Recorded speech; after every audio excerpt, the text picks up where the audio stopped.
तो आज हम देखेंगे बायोलॉजी क्लास 12 का चैप्टर 7 जिसका नाम है इवोल्यूशन, हिंदी में कहें तो विकास। तो इस चैप्टर में सबसे पहले हम जानेंगे कि जो ह्यूमन बींग्स हैं यह धरती पर कैसे हैं और धरती पर पहला जीवन किस प्रकार पनपा। तो इस वीडियो में हम सबसे पहले यही जानेंगे। तो आइए, जो मेन हेडिंग है चैप्टर जहाँ से शुरुआत होता है वहाँ पर आपको देखने को मिलेगा सबसे पहले ब्रह्मांड व पृथ्वी की उत्पत्ति। मैंने इस चैप्टर में इंपॉर्टेंट पॉइंट लिख रखे हैं और इसी के बारे में से यहीं से क्वेश्चन बनेगा।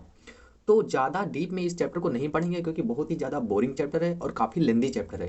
तो ऐसे में सिर्फ उतना पढ़ेंगे जितना पेपर में आता है। इसके अलावा लास्ट में मैं आपको कुछ इंपॉर्टेंट हिंट्स दूंगा इस चैप्टर के बारे में। तो आइए जानते हैं ब्रह्मांड व पृथ्वी की उत्पत्ति किस प्रकार हुई। Origin of universe and earth. एक चीज़ याद रखना, इस पूरी चीज़ को पढ़ने से पहले नीचे एक नोट करके चीज़ लिखिए, इसको पढ़िए। देखिए, सबसे बड़ा क्या है? ब्रह्मांड। और उस ब्रह्मांड में बहुत सारी आकाश गंगाएं हैं और एक आकाश गंगा में ही बहुत सारे सौरमंडल हैं। और उन बहुत सारे सौरमंडल में हर सौरमंडल के पास कम से कम एक सूर्य तो जरूर है। जैसे कि हमारे सौरमंडल में एक सूर्य है और 8 ग्रह हैं। और हर हर एक ग्रह के कुछ चांद होते हैं, यानी कि नेचुरल सैटेलाइट होती हैं। तो इतना डीप में नहीं चाहिए, बस इतना जानिए कि सबसे बड़ा क्या है? ब्रह्मांड। और उस एक ब्रह्मांड में बहुत सारी क्या है? आकाश गंगाएं हैं। और एक आकाश गंगा में बहुत सारे सौरमंडल होते हैं। तो इसी तरह जो हमारा ब्रह्मांड है उस ब्रह्मांड में बहुत सारी आकाश गंगाएं हैं। उन्हीं आकाश गंगाओं में एक हमारी आकाश गंगा है जिसे हम मिल्की वे कहते हैं। और उसी मिल्की वे में बहुत सारे सौरमंडल हैं जिसमें से हमारा एक सौरमंडल है जिसमें हमारा एक खुद का सूरज है और कुल 8 ग्रह हैं। उन 8 ग्रहों में तीसरा जो ग्रह है वह है पृथ्वी, जिस पर हम सभी लोग रहते हैं। उस पृथ्वी के भी क्या है? एक नेचुरल सैटेलाइट है जिसे हम चंद्रमा कहते हैं। तो बस यह थोड़ा सा नोट करने वाली बात थी, तो ये मैंने आपको बता दी। तो आइए जानते हैं ब्रह्मांड व पृथ्वी की उत्पत्ति किस प्रकार हुई। तो माना यह जाता है जो पूरा ब्रह्मांड है यह पहले बिग बैंग नामक एक महाविस्फोट से इसकी उत्पत्ति हुई। तो वही लिखा है मैंने यहाँ पर, ब्रह्मांड की उत्पत्ति बिग बैंग परिकल्पना द्वारा प्रस्तुत की जाती है तथा यह महाविस्फोट लगभग 20,000 करोड़ वर्ष पूर्व हुआ था, जिसके फलस्वरूप ब्रह्मांड की उत्पत्ति हुई। समझे कि नहीं? तो ब्रह्मांड की उत्पत्ति में प्रचलित कौन सा सिद्धांत सबसे ज्यादा माना जाता है? तो यह क्वेश्चन आता है कि बिग बैंग परिकल्पना के द्वारा यह माना जाता है, यह सिद्धांत बताता है कि किस प्रकार ब्रह्मांड की उत्पत्ति हुई थी। यह सबसे ज्यादा प्रचलित सिद्धांत भी है। दूसरा पॉइंट लिखा है, पृथ्वी की उत्पत्ति 450 करोड़ वर्ष पूर्व हुई थी। आज से लगभग 450 करोड़ वर्ष पूर्व पृथ्वी बनना शुरू हुई थी तथा उत्पत्ति के 50 करोड़ वर्ष बाद पृथ्वी पर जीवन की उत्पत्ति हुई। यानी कि 400 करोड़ बाद, 450 करोड़ वर्ष पूर्व क्या बनी? पृथ्वी। और 50 करोड़ वर्ष बाद यानी कि 400 करोड़ वर्ष पहले पृथ्वी पर जीवन की उत्पत्ति हुई होगी। तो यह कुछ इंपॉर्टेंट पॉइंट है, जब भी आप एनसीईआरटी की बुक खोलेंगे तो आपको यह इंपॉर्टेंट पॉइंट सारे पढ़ने को मिलेंगे। तो मैं आपसे पूछूं ब्रह्मांड की उत्पत्ति कब हुई? तो 20,000 करोड़ वर्ष पूर्व हुई थी। पृथ्वी की उत्पत्ति कब हुई थी? तो 450 करोड़ वर्ष पूर्व हुई थी। अगर पूछूं जीवन की उत्पत्ति कब हुई थी? तो 400 करोड़ वर्ष पूर्व जीवन की उत्पत्ति हुई होगी। अब एक चीज यहाँ समझने वाली है, इमेजिन करने वाली बात यह है कि जब पृथ्वी बनी होगी तो पृथ्वी आग के गोले के समान होगी। ऐसे में पृथ्वी धीमे धीमे ठंडी हुई होगी। समझे कि नहीं? और उस समय यहाँ पर जीवन आम आज के जैसा बिल्कुल नहीं रहा होगा।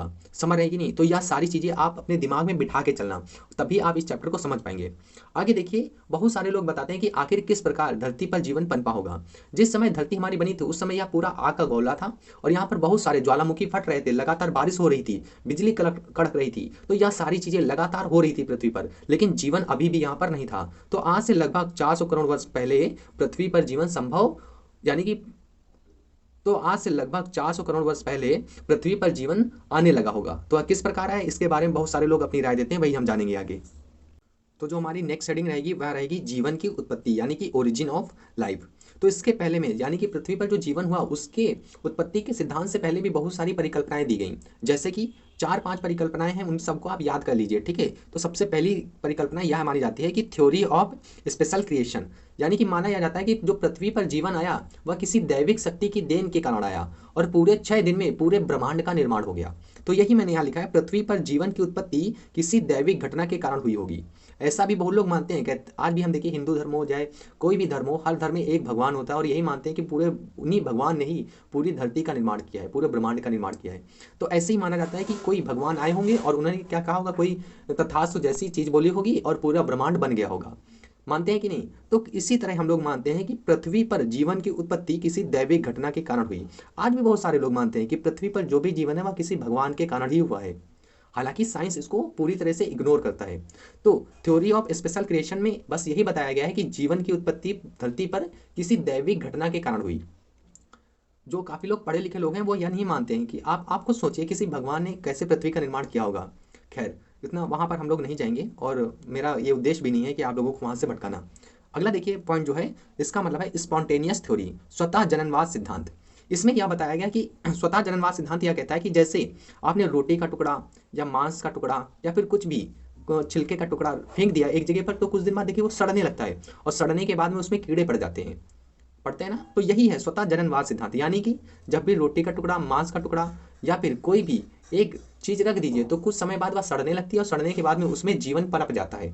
तो स्वतः जननवाद थ्योरी भी यही कहती है कि इसके अनुसार कुछ कपड़े, रोटी के टुकड़े से चूहे जैसे जानवर स्वतः उत्पन्न हो जाते हैं, परंतु आज हम यह जानते हैं कि यह संभव नहीं है। आज आज से अगर 100 करोड़ वर्ष पहले अगर आप मांस का टुकड़ा रखते तो आप बताइए मांस का टुकड़ा आता कहाँ से? तो क्या इस प्रकार जीवन की उत्पत्ति हुई होगी? नहीं। लेकिन काफ़ी लोग ऐसा सोचते थे, तो ये सोचने की, ये जो भी उन लोगों ने सोचा उस तरह ही यहाँ पर एक थ्योरी बन गई और वह आज भी हमारे एनसीईआरटी के बुक में है। तो बस स्वतः जननवाद सिद्धांत यही कहता है कि जीवन की उत्पत्ति किसी पहले ही मौजूद अकार्बनिक पदार्थों के टुकड़ों से हुई होगी। जैसे आज हम जानते हैं कि अगर कोई भी इंसान मर गया तो उसके कीड़े पड़ जाते हैं, तो वह कीड़े आए कहाँ से? तो उसके स्पोर रहे होंगे, उन्हीं से वह कीड़े उत्पन्न हुए होंगे। लेकिन यह भी सोचने वाली बात है, क्या यह ऐसा संभव है? ऐसा संभव नहीं है। तो स्वतः जननवाद थ्योरी जो है पूरी तरह से फेल हो गई, लेकिन इसको कुछ साइंटिस्टों ने प्रूफ भी किया। प्रूफ कैसे किया? देखो, एक साइंटिस्ट है लुईस पास्चर, वो जाने माने साइंटिस्ट हैं। इन्होंने क्या किया? इन्होंने यह सिद्ध करके दिखाया कि जीवन की उत्पत्ति ऐसे ही किसी चीज से हुई होगी। देखिए कैसे किया। तो इन्होंने क्या लिया, दो इस तरह के, इसको कहते हैं स्वान नेक फ्लास्क। ये कांच का बना होता है, ऐसा नीचे गोल गोल होता है और ऊपर का ये जो नेक है ये देखो स्वान की तरीके है। स्वान समझते हैं ना, जो बत्तख की तरीके होती है ना, उसके जैसे इसकी ये देखिए चोंच है। तो ऐसा ही उन्होंने क्या लिया, एक कंटेनर लिया, उस कंटेनर में क्या किया, पानी भरा और पानी में डाला ईस्ट और शुगर। आपने पढ़ा होगा क्या अल्कोहल बनाने की प्रक्रिया, तो उसमें ईस्ट का प्रयोग होता है। किण्वन की प्रक्रिया पढ़ी होगी, तो उसमें यही होता है कि पानी लो, ग्लूकोज डालो यानी कि शर्करा डालो और ईस्ट डालो, कुछ समय बाद क्या बनेगा, अल्कोहल बनेगा। तो इन्होंने एक ऐसी ही प्रक्रिया किया और उन्होंने दिखाया क्या, एक को क्या किया, एक में वैक्यूम क्रिएट कर दिया, यानी कि यहाँ से हवा निकाल दी और यहाँ थोड़ा सा पानी भर दिया ताकि अब यहाँ पर हवा अंदर ना जा सके। तो कुछ समय बाद देखा गया कि यहाँ पर बैक्टीरिया नहीं हुए, लेकिन इसी तरह का एक दूसरा कंटेनर लिया, उसको बीच से तोड़ दिया और उसमें हवा आराम से अंदर जा रही थी। तो जिसमें हवा अंदर जा रही थी उसमें कुछ समय बाद जीवाणु उत्पन्न हुए। तो ऐसे में जिसमें जीवाणु उत्पन्न हुए तो उन्होंने प्रयोग करके क्या दिखाया कि कुछ भी धरती पर कुछ भी मौजूद हो, पानी मौजूद हो और कुछ कीड़े जैसे मौजूद हो या फिर सॉल्ट शुगर मौजूद हो, तो जब भी हवा उसमें होगी तो कोई अभिक्रिया होगी और अभिक्रिया के फलस्वरूप कुछ कीड़े यानी कि जीवाणु जो पनपे, तो इसी तरह जीवन की उत्पत्ति कहीं ना कहीं हुई होगी। ऐसा उन्होंने समझाने का प्रयास किया। आप इस चीज को समझिए। पहले मैं क्या समझाना चाहता हूँ, उन्होंने इस रिएक्शन के माध्यम से यह बताने का प्रयास किया जो यहाँ पर ये जीवाणु उत्पन्न हुए या इसी तरीके से धरती पर भी बने होंगे। समझे कि नहीं? लेकिन यहाँ पर भी सोचने वाली बात यह है कि आखिर वह ईस्ट कहाँ से आया होगा, शुगर कहाँ से आया होगा धरती पर सबसे पहले। लेकिन उन्होंने यह प्रयोग करके बताया कि शायद इस तरीके से धरती पर जीवन पनपा होगा। लेकिन आज हम यह जानते हैं कि इस तरह से धरती पर जीवन नहीं आया होगा। हालांकि उस समय के हिसाब से यह जो प्रयोग है वह काफी उन्नत तरीके से बताया गया और माना भी गया काफी लोगों के द्वारा कि कहीं ना कहीं इस प्रकार शायद जीवन उत्पन्न हो सकता है धरती पर। समझे कि नहीं? तो लुईस पास्चर ने स्वतः जननवाद थ्योरी जो थी उसको सिद्ध भी करने का प्रयास किया।